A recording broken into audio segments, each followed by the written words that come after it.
Welcome, ladies and gentlemen, to the 35th installment of the Renegade of Wrestling. I am your host, JJ Williams, and I am back on a much happier note than the last episode. See, I'm wearing my Cookie Monster shirt, nice happy vibe. And what is the hat from, JJ?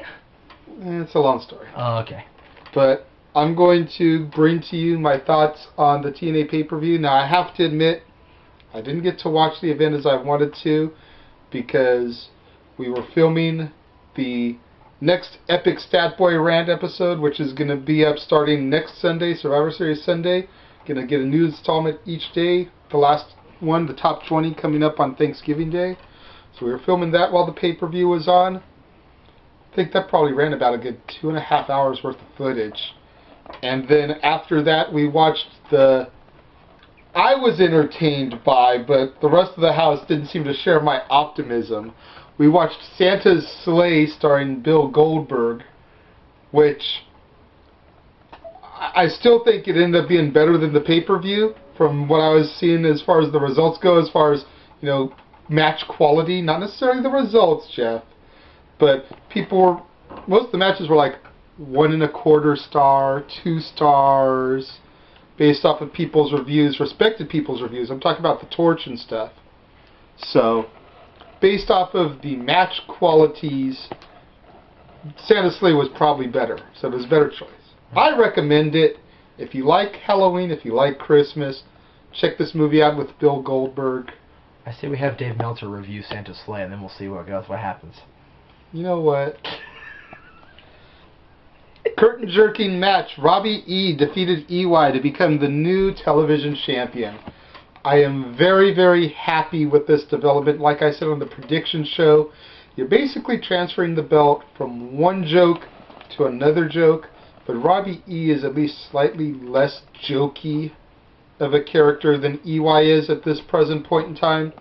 I see Robbie E having some very good, successful title defenses with this, and hopefully this belt won't change hands as quickly as some others in TNA have lately. Got that one right on the prediction show. Mexican America and Sarita defeated Incan Toxin. I'm bummed about this one. I got this one wrong. I believe this was our girl Christina Von Erie's debut in the company, officially. And job her out in her debut, and once again, Inc. goes down. At this point in time, I just will not buy Inc. as tag champions, at least not as long as Mexican America has the belts. They've buried them so deep that it's going to take Mexican America dropping it to a different team and Inc. going after them for them to maybe become a viable contender again to this strap.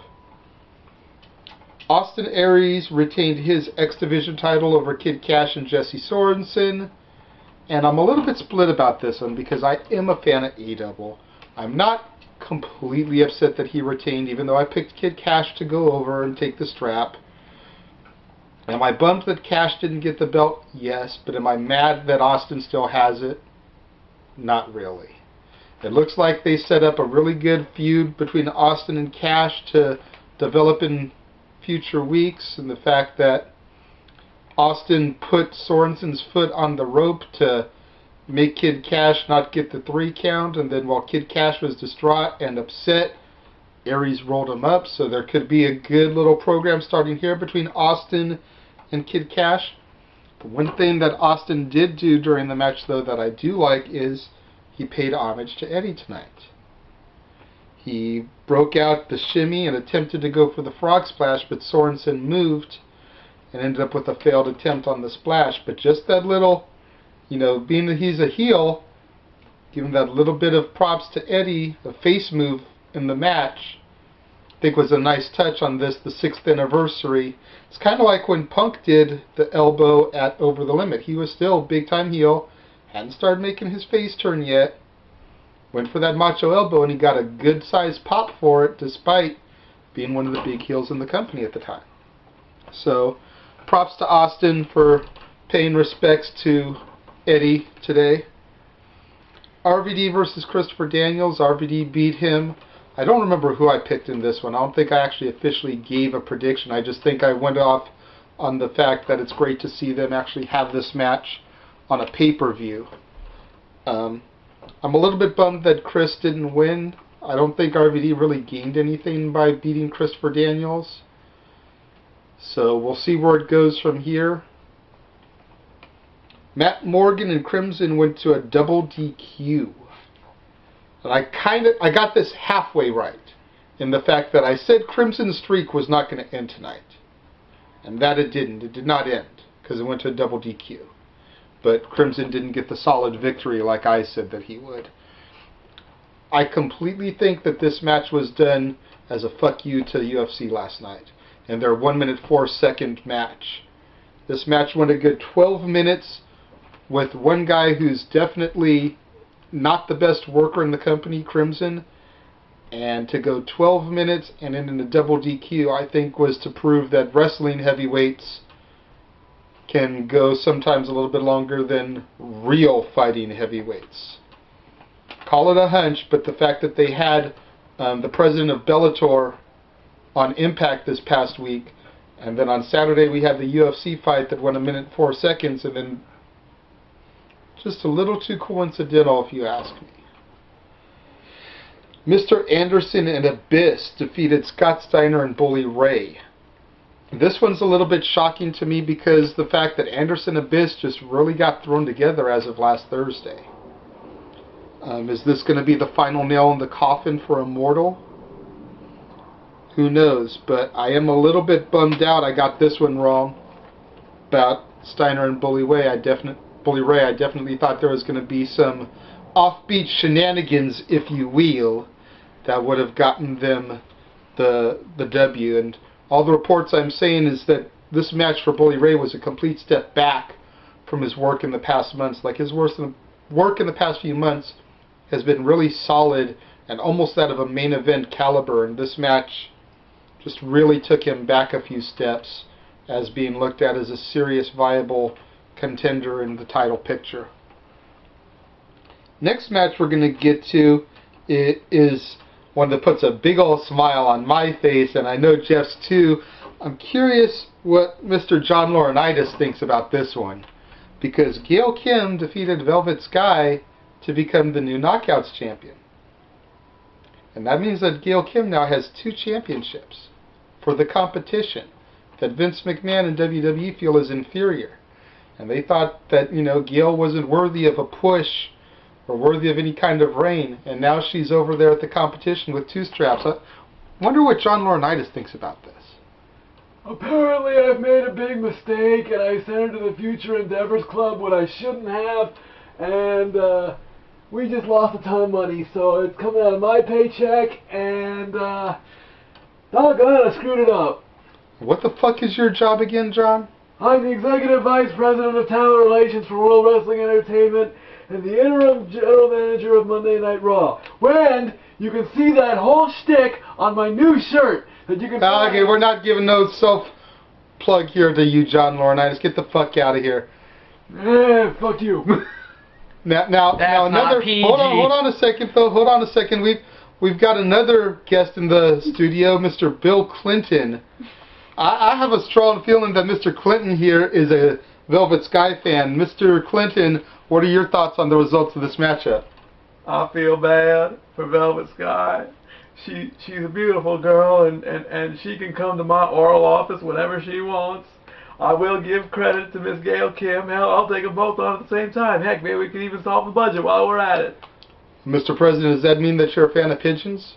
I do love pigeons. Them birds, I love them pigeons. Every time I go out and I feed the pigeons. I take care of them pigeons. That's right. Tuppence a bag? Okay. Tuppence a bag. That's all I can afford in this economy, son. Hell. Tuppence. All right. Thank you, Mr. President. You're welcome. All right. After that tremendous matchup, which I got right, I'm kind of Barry Horowitz myself on that one because I totally called her as a double champion. We had Jeff Hardy defeat Jeff Jarrett not once, but twice. Because Hardy beat Jarrett in 6 seconds and Jarrett demanded an instant rematch. And that match went about 5 minutes before Hardy beat him again. This is definitely, like I said, I knew Hardy was going to win even though I didn't want him to win. This is to, kind of put the final touches on that feel-good story of Jeff's big return after conquering his demons. Whatever. And last but not least was Bobby Roode defeating AJ Styles to retain the TNA Heavyweight Championship. I was really dreading this one. I was really dreading this one because of the fact that the TNA World title has changed twice in about a month. And I had this really bad feeling that they were just going to end up putting the strap on AJ. And then the only fortunate member not to get it would be Frankie. You know, he'd get it 2 weeks down the road, so. But I'm very glad that they stuck with Robert Roode as the champion. You know, I think the fact that they didn't even make this match until the credits were rolling on Impact this past week is a big reason as to why they didn't change the belt. There was no big storyline going in, no reason for AJ to be in there except for the fact that he was the leader of Fortune. And, you know, Frankie's not going to get in there for a world title match because nobody would believe that against Roode, not yet. And Storm couldn't get it because he had just gotten beaten and bloodied, so okay, we'll put AJ in there. He's not doing anything at the pay-per-view. We got to have him on the show. I think it was a bad call not building up the story on that one to make the match a little bit more meaningful, but it's the match that went the longest on the card too, so big shout out to the two young guns on the card for holding down and putting on what all reports online describe as the best match of the night. Yes, sir. Would you have had Storm win the belt? Because Bound for Glory was such a flop anyway, and Roode didn't win then, would you have had Storm win the belt on Impact the following week, and then have Storm Roode tonight, and have Bobby do his turn tonight?